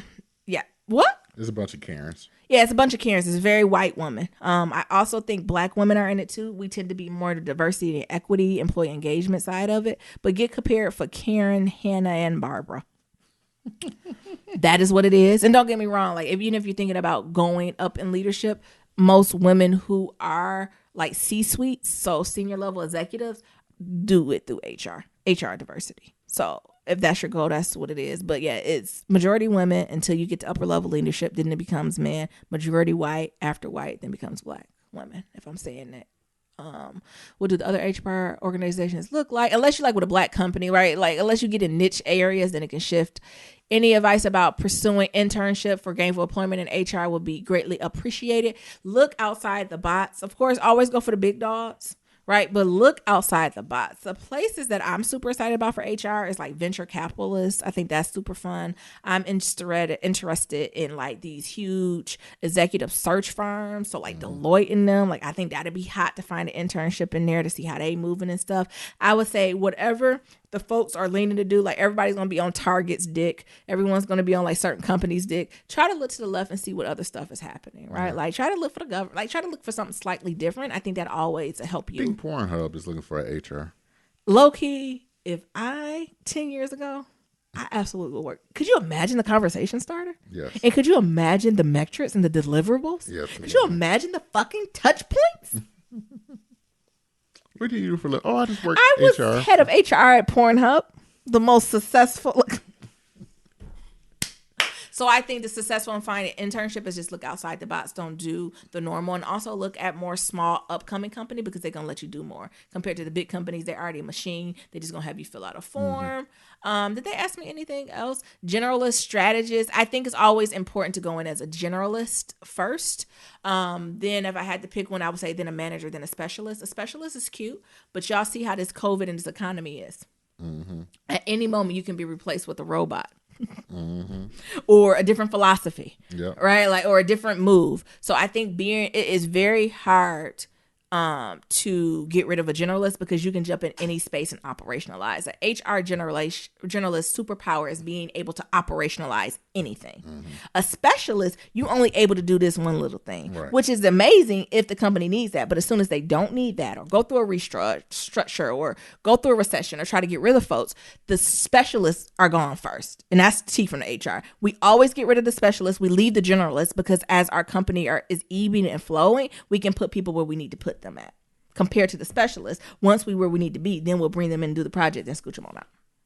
So that's my rate. I would be generalist, transition to learn how to manage, so telling a generalist how to do their job. Then last but finally least, I would do the specialist. And if I was going to specialize in anything, it'd be about like more of broader things. So like broader organization. So like your niche should be working with like 1,000+ organizations or like 100K plus organizations. Like I would keep it that broad so you can move anywhere you need to move. But that's just a runoff. But good luck, sis. You're going to be fine. All right. What's the next one, Arams? I like when my baby just in her genius zone. She doesn't. What do you mean, my genius zone? I ain't in a genius zone. That was your genius zone. You went for like 45 minutes. Shut up! Ain't nobody go for 45 minutes. It's gonna be a 3-hour podcast. Shut up. Go ahead. What did it say? Kitchen Table Talk for Fall Rona. So the first shout out to D in Texas for asking me about my nephew. Mm-hmm. Who was this from? Oh, I don't do a good job at this, do I? Like, nah, just keep reading. Just keep reading. Maybe we'll find out. This Red Baron? Oh, probably. Oh, yeah, this is right, Red Baron. Oh, and the thing is, I probably didn't put it because I was like, oh, I'm going to know this Red Baron. But it was a week ago. Say, wait a minute. I said, who was this from? This Naomi writing her own letters? Ask me about my nephew and shit. I said, wait a minute. Mm-hmm. I also hope my grandmother, I also hope her grandmother is still with us and in good health, as well as Dee herself. Thank you. Yes. My kitchen table talk is focused on the Black community and the flu and the coronavirus coming this fall, and how we are supposed to prepare for the next wave with really no downtime. Exactly. Meaning most of the hospitals are still stretched and stressed. So how should we move and operate until that time? Meaning, should we continue or start storing water and food? Or make home and gardens? Yeah, get you a garden. Or at this time, everything looking all crazy, we have ruthless people in power who don't care about people in general and don't give a second thought about blacks or people of color dying. So I feel like we really need to start thinking about survival and how to survive in a smart way. You know what? You are on, I think this is Red Baron. You are on a point. We on our last 6 rolls of toilet paper. Exactly. We got to go out for the hunt. It all took this how many time. months, though? I it took know. like 3 months. We on our last 6 rolls of toilet paper. In a minute, I'm going to start buying newspaper and just start balling it up. And just start keeping it. Actually, I meant to go to the market and peek in downstairs. You know, a little bodega be having a little something sometimes. Yeah, I think you got a point there. I was reading somewhere that they said something like the Spanish flu lasted for like 3 years. Yeah. If I'm right. Mm-hmm. And if this pandemic is supposed to be anything that they comparing it to, which is the Spanish flu, I don't think COVID is going anywhere anytime soon. At least for next year. Hopefully, you know, we've made some gains over the last 100 years. So at least, hopefully, we can cut it in half. So maybe year I would hope so. Yeah. But the way these niggas is getting outside. On the beach. On the Florida. beach. Comfortable and Not shit. only without a mask, no sunscreen. Nothing. Just getting all skin. So either corona gonna get them or cancer. Yep. Melanoma. Mabel is cutting up, y'all. Sorry. She is. Her ball and got somewhere in the corner and she's trying to get it. Exactly. Mm-hmm. So either corona gonna get their ass or cancer. Hey, back up. Oh my goodness. Come here, Mabel. Jesus. We can't do nothing. I know. Back your ass up. Yeah, but we're gonna have to learn something. I do recommend gardening. I do recommend start getting, you know, just your stuff in order. Actually, I'm not the best when it comes to this. I plan on doing some research. Isn't it black people who focus on this? I don't want to say doomsday, but didn't we have prepper survivors? Yeah. Didn't we have an episode about this when we had someone? We don't have to go back in the and find a prepper. And find a prepper to see what we really need to prep. Because I think the thing is, we don't even know what we need to be prepping for. Sure. I see the meme that they was like, we see these murder hornets coming. How much toilet paper I need? Just unfocused. Just getting shit we don't need to be getting. Exactly. Yes. Shit, every month I started buying some bug spray. Oh, I mean, I think the hornet don't give a fuck about that. Shit. Off. Well, he come. I seen the thing when the hornet went through 2 layers of clothes. The man was like, I got bit and I had 2 layers. Oh, shit. I said, what the fuck? So I just need bullets. Yeah. I'm going to shoot up the whole house trying to get a whole murder. Got Mabel. Been laid her out, honey. Been laid her out. The next is titled Skin Deep, and it says, Hey, Nirma Nyambi, love the show, love you both, and hey, Mabel girl. I'm sure you guys don't remember me, but I emailed y'all over a year or so ago about I had an office crush and wasn't sure if I should shoot my shot or not. Well, I laced up my Jordans and went for, not them Jordans. I laced up my Jordans and went for it. A year later, we're still going strong, but that's a story for another time because I'm definitely going to have to catch y'all up on that. The reason I email y'all is to say how excited I am that y'all are talking about the Skin Deep card game. I bought the couples edition and was so enthralled by the depths of the questions, and I went back and purchased the dating editions as well as the friends editions for upcoming housewarming. That has, of course, been postponed thanks to Miss Rona. I highly recommend that everyone gets the game and pass in And what does it say? And bonuses. And as well as bonuses for those who aren't into card games. This the makers just have an app. You said the ass. This is me because I win at life, right? That's what I mean. The app is currently available on iOS, but I will be available on Android soon, from what I understand. So, yay! It definitely helps me with my man feel more connected and closer. Between that and Love Nudges, another app that we've recently come across that is helping us during this time feel more connected without getting on each other's nerves. We are feeling more connected than ever. I feel I would be remiss if I didn't tell y'all how jealous I am that y'all stumbled upon my favorite rapper and activist on a casual Thursday afternoon. LOL. I could listen to a good Jay-Z interview for hours. Yes, I'm just that type of stan. He is charismatic and personable. I end this by saying, we see you, DJ Nerum.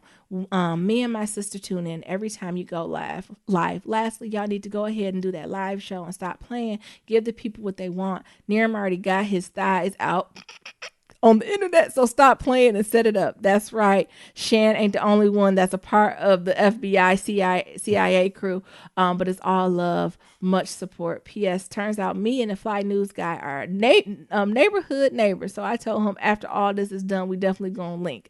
We love you here in Atlanta. Oh, thank you. That was so good. But they write the Skin Deep, the card game. Y'all should Google that. Like, I agree, it is so good. I haven't downloaded the app.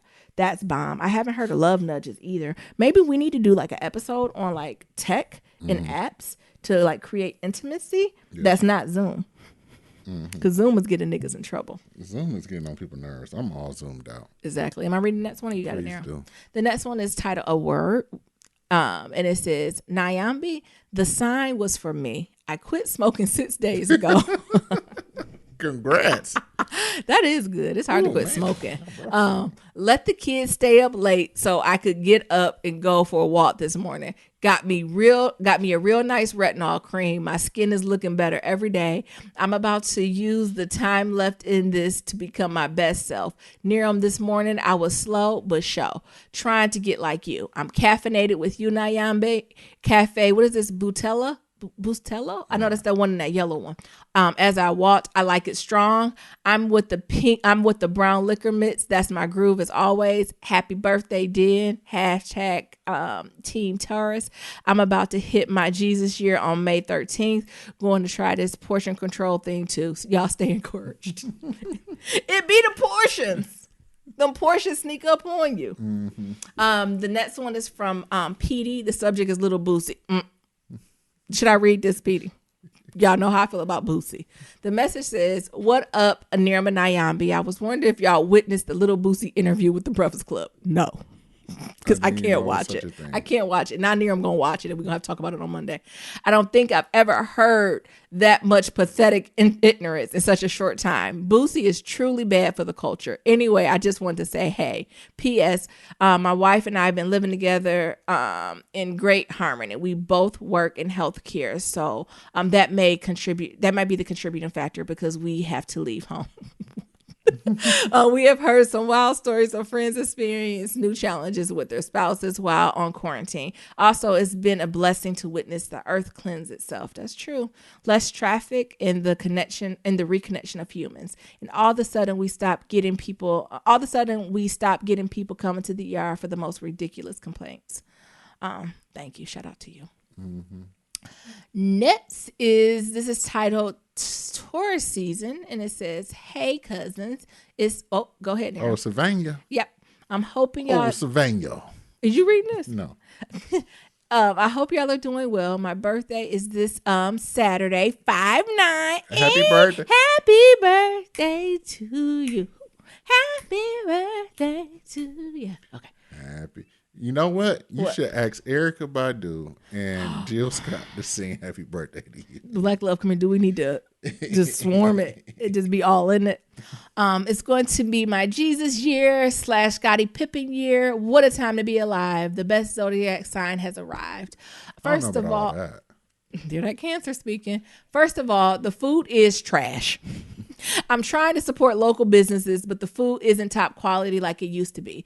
I'm going to eat it, but it's just not the same. I ordered some gator and it was just salty. They used too much Lawry's or too much of that Tony Creole seasoning. I had to drink 2 bottles of water, but a nigga made it. Also, I added their extra ranch or sub fries for celery stick and get them. What did it say? Am I doing that right? What? And get them, Nathan. Not what I asked for. I took my behind to Popeyes for some shrimp. I don't go for the chicken. I asked for the shrimp, corn on the cob, and the sweet tea. I had to go back around for the sweet tea, and I made it home to find no corn on the cob. God damn. In my damn basket. I guess God felt the fried shrimp was enough. No corn on the cob. I didn't get what I paid for it. The sweet tea had 1 sugar packet in it. I won't be back. This is going to make me eat more from home. That's okay. They need to get Leroy and Oral back in them kitchens making the food because Susan and Karen back there ain't it. I told y'all they slacking on these foods. They are. And when I said it, my dad brought it up to my dad. I was like, I went to the store. It was nasty too. I said, they make our asses stay at home.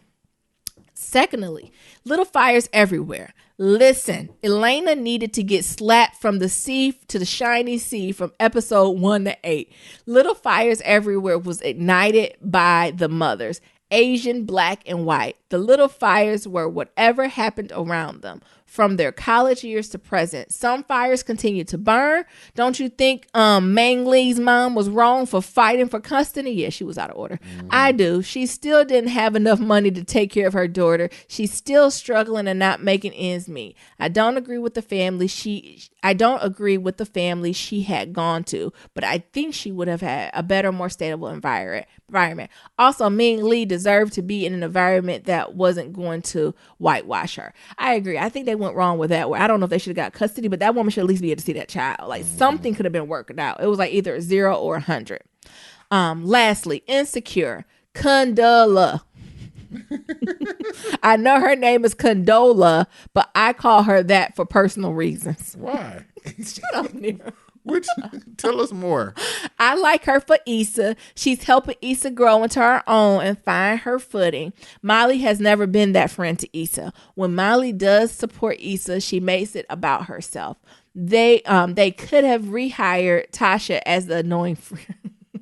Tasha is the annoying friend. I can't stand Robin Thede. You know why? The Black Lady sketch show says it all. She was wrong for putting Condola's business out there and wrong about her intentions with Lawrence. Issa and Molly's friendship has never been solid. They don't know how to communicate with each other. Issa is more of a willing person to communicate, but she needs to work on delivery and self-reflection.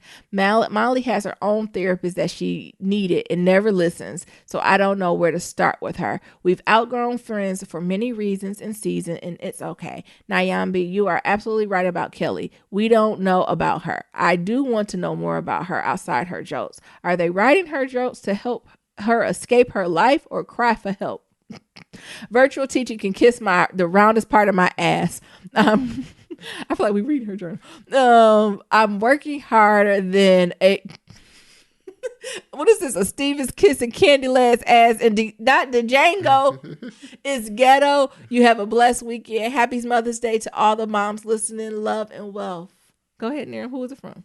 Sylvania. That was hilarious. It was. I'm getting all of my life from all of these letters. Next, we got a couple from Juliana. It says, Nyambi, you right about everything you saying about Jilly, but Erica gonna win. She is. Nyambi, you got me looking crazy as hell walking by myself, cracking up between Bill Lambier and these restaurants. And we also got, I think we got 2 more. Okay, so the next one we got is looks like it's from Shonda. It says, shit is getting real. It said, hey, y'all, when I last wrote, I was complaining about my conspiracy theory Hotep man, but this letter is more serious. Oh, no, what's going on? My father passed away last week from COVID. He went through 7 years of chemotherapy and radiation treatment. He beat cancer, and we had a party for him right before all of this started to celebrate him being cancer-free. And for him to go through all of that just to die from this bullshit is unreal. My dad was my best friend. I talk to him every day. I sit here thinking about the fact that he's been dead for a week, and I've never went a week without talking to him in my life. Please just let people who aren't taking the pandemic seriously know that this is real. It hit different when it happens to someone you know. My dad can't have a funeral, and that surprise party we planned for his cancer-free birthday on May 12th is canceled. Damn. I understand this is hard for everyone, but it's necessary. Be safe. We're so sorry. Yeah, I'm praying for you. That has to be devastating. There's no words. Again, us and the whole community praying for you. Yeah. And y'all have to take a serious. Stay the fuck in the house. What did Michael Rappaport tell you? Stay you and them raggedy ass kids in the house. So this is a follow-up email. It's from who? Sarah. That's what I said. What? Neeram always like to correct me on names. Because like my name has been incorrectly pronounced for so many years that I am very adamant about making sure people names are said right. I hear you already. But Nyambi. Blame it on charge it to my heart, my mind, not my heart. Hey y'all, glad you're back and taking a little rest. Now Nyambi, you my girl, but Jill Scott will have to take a L. What? That's what I'm when saying. When I wrote this last, you wanted to check out my little boutique. The website is www.soundslikeTara.com. That's SOUNDSLIKETARA.com. Hopefully you'll find something you like. Also, if anyone in the Black Love Matters community makes African black soap or beard oil, can they write in? I would love to support them. Keep up the good work. Yep. So let us know. Anybody do black soap, beard oil, anything, shoot in. And also shout out who we shouting out there? What's the young lady name? Because you said I said it wrong. You do. Because I would say Thera. Tara, go support her shop. Because you want to call it Theraflu and shit. I ain't say that. You instigating. No. You about lying is never mind. What? What? I'm about what? I can't believe you put me on blast about sitting on the couch doing my workout. You need to be put on blast. I have a moment. You know, I like to give myself grace. Oh, this is so heavy. I said, ooh, I was just doing an arm exercise. I said, what the fuck is what the hell Anything is going on? Anything that involve my core and my legs won't happen. And then Nyambi has gonna get so damn shamed she gonna leave the room. I did. I went in the bedroom because I was sick of I'm peeking out. Him and Mabel was judging me. Mabel was confused about what I was doing. I was too. Shit. Like, what the hell is going on? We got some voicemails? We got some voicemails. Okay. Let's get them going. Let's go. You hit play? Yes. Oh, shit. Skype be taking forever sometimes. Yeah, I bet. Oh, so now it's me. Okay, come on. Mabel about to lose it, y'all. I know she is. What the hell is going on with Skype? It just crashed. It's crashing? Yeah. Okay, we'll try one more time. Let's try it. If not, we wait till Monday. Mm-hmm. Oh, Nero. It's not me. I'm telling you. Hey, y'all. Oh, there you go. To Nigel. I was calling in listening to the recent episode where you were touching on anxiety. Yeah. And so I was like, well, let me get for a call. Sometimes you really have to, don't worry about the background noise. Yeah. Sometimes you really have to encourage yourself. Yeah. I battle with anxiety from time to time. And you really have to just try to stop, and just try to encourage yourself. Ask yourself, are you in immediate danger? Mm-hmm.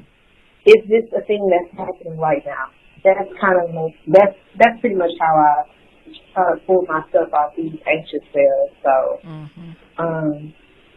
just let me know if that helps. Try to learn how to encourage yourself. And I know that might sound really Monday, but it helps, especially like if you happen to be alone during something like that.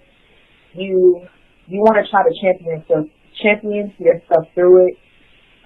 That way, when you do experience it in front of the loved one, you can kind of coach them through how to help you calm down. Mm-hmm. You know what I'm saying? If they don't really know what to do or what it looks like, you can kind of give them some tips or advice so they can help you just in case you experience something like that in front of them. So, I just called to say that, and I hope that things get better. Mm-hmm. And just try to stick it out. We're all here with you. I'm here with you. I get it. And I just hope you feel better. So just want to tell you that. Have a good one. Bye. Thank you. No, she's so right about grounding, right? Like that sounds like a grounding exercise where you're like, when you're in the middle of your anxiety or panic attack, to literally like stop and be like, where am I? Am I in danger? Focus on your feet touching the ground. focus on something in front of you and slowly bring yourself into the moment and not spin out. Like, I think Tanaja, you never lied. Mm-hmm. Yep. We got some more for Tanaja. Mm-hmm. Hey y'all, it's Tanaja. Hopefully by the time I listened to Wednesday's episode, but I really can't remember. I'm gonna have to go back and re-listen. But I don't know if y'all by this time y'all would have watched the last episode of Little Fires Everywhere. Ciao. Yes. Woo.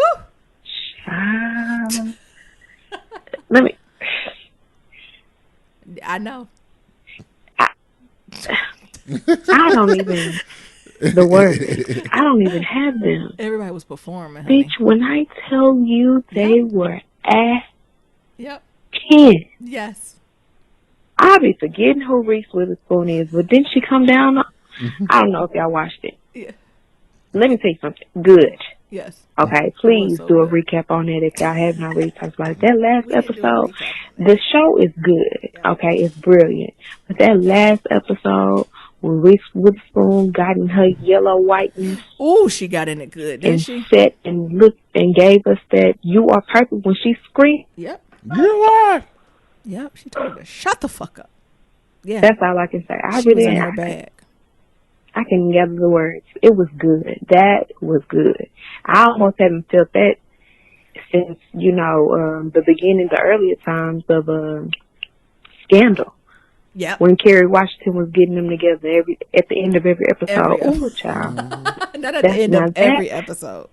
Now, you need good writing and about good writing and good acting. Yep. Okay. All right, but that's all I want to say. I hope y'all watched it. All right, let me go. Let me get on. They was acting. They was. They was acting. They was tearing it up. It sure was. Exactly. Sorry, y'all. That's Mabel. Hey, y'all. It's Tanaja. Just doing a little check-in. I'm listening to the most recent episode, and I had to stop it because y'all got to talking about Jill and Erica, and so therefore. I'm basically just calling to argue because I kind of agree. Like, I think vocally, Erica is not touching Jill Scott out. Like, let's just be honest. Now, she has a nice voice, but I just don't think she is as strong as Jill is. Have you heard her sing opera? Exactly. Jill Scott, when she started doing she can play the live music because when T-Pain and Lil Jon were doing their little thing, T-Pain was playing the live versions of his songs, and he was kind of trumping Lil Jon. I mean, Lil Jon had some bops. Yeah. But T-Pain was kind of... The live ain't nothing. He was kind of taking me back, okay? I agree. So, I don't know. I mean, I'm not saying... I don't know who would win, per se, but I do think Jill... is going to put on a show. Ooh, that voice, A Long Walk. Yeah. Let me look at my Apple Music and see what I got. To bring up Jill winning that, y'all. Under Sister Jill. Yeah. Hold on. Okay, we'll hold. Hold the line. What the way, say? Long walk. Yeah. Hold the line. We got the way live. I mean, the live versions of old songs. All of them is better. Jill Scott is really doing a lot. I mean, I don't know. I don't know, Miriam. I think you need to go back and we are I don't know. Divided. We are of course, divided. we like them both. I think Jill Scott is kind of, for me at least. I mean, don't get me wrong, Erykah Badu is she's queen. A woo-woo and a woo-sah. But, not a woo-woo and a woo-sah.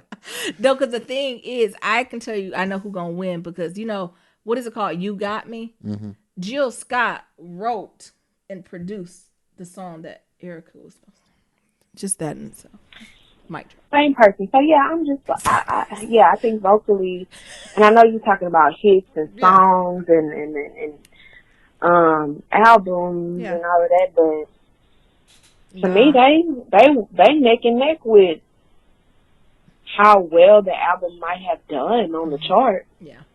But as far as hit for hit, Jill got some stuff. Yeah. Jill do. She consistent. So, I don't know. I difference. just called to side with Nyambi, as I always do anyway. But anyway, y'all have a good one. Jilly just Hey, more Mabel. consistent. Yeah, Mabel's showing out. Nyambi just dropped Mabel on the I ain't bed. dropped Mabel. Mabel's in my lap, and then she trying to get something, and then she jumped out. Go ahead. I think we got one more message. Welcome to Nigel, yeah. Yep. Hey y'all, it's to Nigel. I'm still on the most recent episode. I'm at like an hour and 38, and y'all was talking about condoling Issa and all of that. I'm here to disagree. Now, I don't think Lawrence in love with that damn condolences. I think that he was like, okay, I ain't gonna do what I did. Issa said that I fucked up in these areas, so I'm just gonna do a little bit better. And that way that's gonna make her like me as much as I'm pretending to like her. Mm-hmm. But really, he just trying to like redeem himself for how lazy he had gotten in a relationship with Issa. That's just my opinion. Mm-hmm. I don't think he's feeling that girl like that. No. And maybe condolence, canola oil, whatever her name is. She said condolences. That's hilarious. Child, I don't think I thought she was gonna be on Lawrence more than he was on her, but yeah, that's either way. She said, "Well, I know you invited yourself, but she said you were just a little diddy da pop pop. I don't really just like. I don't care. I don't see it for you. Mm-mm. So yeah, I'm interested in seeing what this next episode gonna bring. Well, no, I saw the next episode. Yeah. I think y'all was saying y'all haven't watched it, but yeah, child. I do think that Lawrence and Issa gon' get a little booty. Yeah. But I don't know. I don't know if I think that they really gon'. I think that time might have passed. I think they're gonna try it, but I think ultimately it's probably like, oh, we grew, but not necessarily for each other or with each other. So I don't know. I'm interested. It's going good though. Yeah.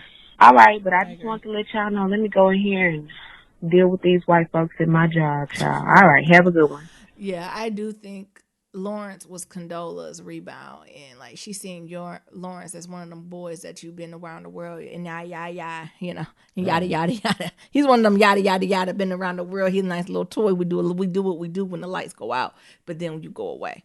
Oh, so but that's just my thoughts. Okay, what's our next one? Go out. But yeah. Mm-hmm. Yo, what up though? What up though? Boy, Sir Jeffrey 5D, SJ 5D, man. I miss y'all. I love y'all. Sorry, I ain't shit for not calling y'all for a minute. You know, it's been a little minute, but I ain't gonna let it go this long again. Mm-hmm. You know, I've still been listening to everything. Yep. Glad that Red Baron's family's doing alright. You know, he's been sounding a little sad. Red Baron, keep your head up, homie. Yeah. You got this. Your family got this. Stay strong. Mm-hmm. That's first and foremost. You and Nyambi, I hope that y'all staying safe. Yeah. You know, that y'all being good to each other, to Mabel.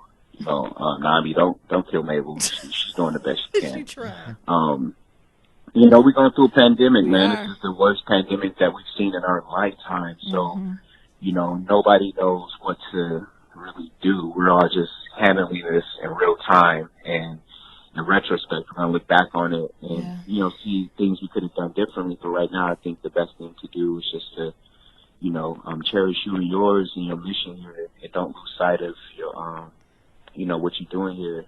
Exactly. You know, before this pandemic, you were a trainer, keep training. Before this pandemic, you were a DJ, keep DJing, just get better. Or, you know, do whatever you need to do in this time. Whatever is in alignment with your mission, that's what you should be doing during this time. That's a word. Anyway. Moving on next.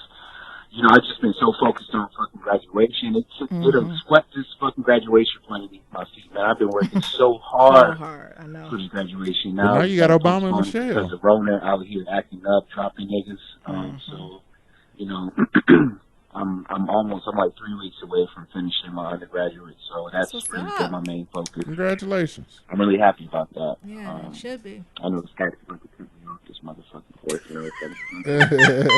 You know how that voicemail be. Out Skype. I agree. It shouldn't be this short. They should let you go for at least 5. You know how the emails be. I mean, the voicemail anyway, it's your boy Sir Jeffrey again. 5D again. So anyway, I'm gonna make this quick, man. This time we're living in, I know Naomi is a big ass introvert, so this is our time, Naomi. Yeah. This is our time to shine. This is like introverts heaven. Yep. Speaking of the introverts, I am still gonna work on that web series that I emailed you guys about. Yes. I want to include you guys in, so that will be coming towards the end of the year. I'll keep you posted on that when they allow us back outside. Yep. And DJ Such and Such, my nigga, you are killing it on the 1 and 2s. Aaron, I love it when you take these, random flights to IG and just bless us, grace us with the, with your smooth melodies, man. So please keep that coming. I love it. I always stop by the club when I can. I'm, like I just said, I'm a big introvert, so I can't go too much to the club. I hear you. I'm always going to hold you down. Yeah. You know what I'm saying? I'm always going to hold you down. Thank you, my brother. Thank you. Sir Jeffrey, like a brunch. But anyway, go home. I know it's been a minute since I called. I just want to touch base with y'all. Yeah. And, keep in touch with my Black Love family. And I've been seeing a couple of y'all in the in the club. It's nice to actually reach out and connect with the Black Love family. It is. I love we still waiting on that app to come so we can all connect with each other. We got some single lonely people up in here now during this quarantine, trying to get some quarantine teams going on. Oh, okay. But anyway, I love y'all. Stay safe. Talk to y'all later. Yes. Peace. I've been low key on Nerum head about creating an app for our community because Nerum has created apps for other communities. It's been super, super successful. And I cannot wait till when we add some Black Love Matters community and we got our sauce and we become the moderators in there. It's on and popping. Oh, okay. We got another one here? Yeah, we got some more. We always got voicemails back. I love good voicemails too. The voicemails warm my soul. All of it do. Nerum and Naomi. You know who it is, it's Shan. What's up, man? Yeah. The stupid ass governor thinks people in Georgia going outside. We not. So he can open up businesses all they want. They ain't getting no visitors. Not from me. Yep. I'm gonna be right here in my house while these white men do what they do. Exactly. Good luck to you. I wish y'all the best. Yes. I'm gonna be right here in my house. That's what you're gonna say. Thank you, Shan. Bye. Bye. Yeah, that governor in Georgia, he full of shit. I say, what? Where they going? Between Florida? Well, Florida shouldn't surprise us. But Florida and Georgia, have a seat. Exactly. And how the other states gonna be like, we ain't going back after Memorial them day. We gonna go back today. Sit down. No, ma'am. And that ain't working. Stay the fuck in. Yeah, we glad to hear you safe. Hey, Nerum and Nyambi and the Black Love Matters fam. This is Ariana calling from Toledo. Hey, I've written in before. It's my first voicemail. But, just been watching Little Fires Everywhere. Started that the other day, and I'll probably finish it tonight. Pretty interesting. Reese Witherspoon is definitely doing her thing, and so is Carrie and the rest of the cast. Yeah. Fun fact. The husband, Reese Witherspoon's husband, was in the Mighty Ducks back in the day. Yeah. And also, fun fact, he's married to the actress that played Queen and Slim. And they just had a baby. And also, fun fact, they just had a baby. So that could be the Black Love story for the day. No. I heard y'all talking about the Mandela Effect the other episode, and podcast called The Friend Zone. I don't know if y'all are familiar, but they were talking about that a couple weeks ago. And just crazy, some of the things we don't remember and we do remember, and everybody has a different point of view that way. Yes. But yeah, just still working during all this COVID nonsense. I'm in Ohio, and they was talking about opening up on the 1st, but I don't think that's happening. I work in a dog shelter, so of course, still working and going. Can we, if anybody's bored, check out your local shelter and foster a pet. That could be very helpful. Can we donate, Mabel? But yeah, thanks for doing all the lives on Instagram, Nerum. We appreciate it. Wish Instagram will let us be great and Instagram is minimize the screen so we can do other things while listening to you. But nonetheless, still appreciate it. So, y'all keep on keeping on and take care, and thank you for putting out the content. And hey, Mabel. All right, bye. She all up in the groove, too. Yeah. I told Mabel she need to show appreciation. We seen an ACPA commercial come on. I see, you see that dog he only got one eye. She need to show more appreciation. I bet it's hard working up in there with them babies, though, and them dogs. They got to be so hard. I'm about to send Mabel back. Mabel is showing out. as of late. But, you know. Hey, Miriam, Nyambi, and Mabel.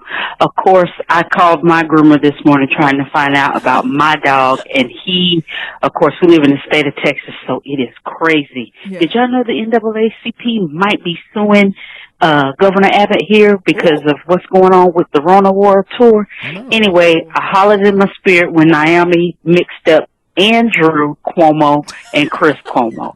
Love y'all. Stay safe. And this is Dee calling from Texas. Bye. I thought they was the same person.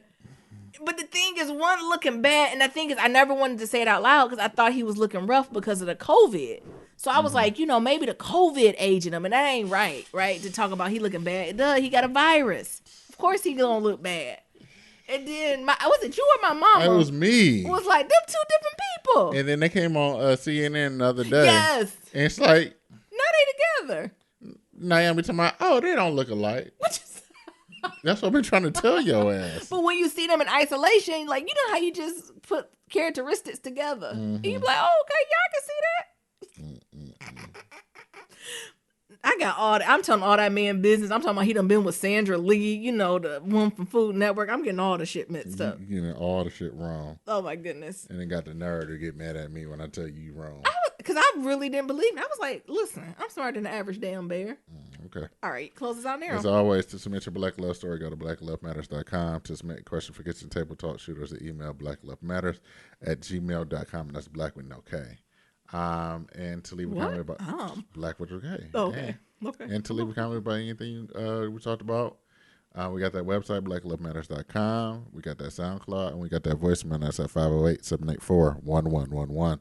That's 508-784-1111. Talk to y'all later. Remember, love is ever evolving. Peace. Y'all be safe. Bye.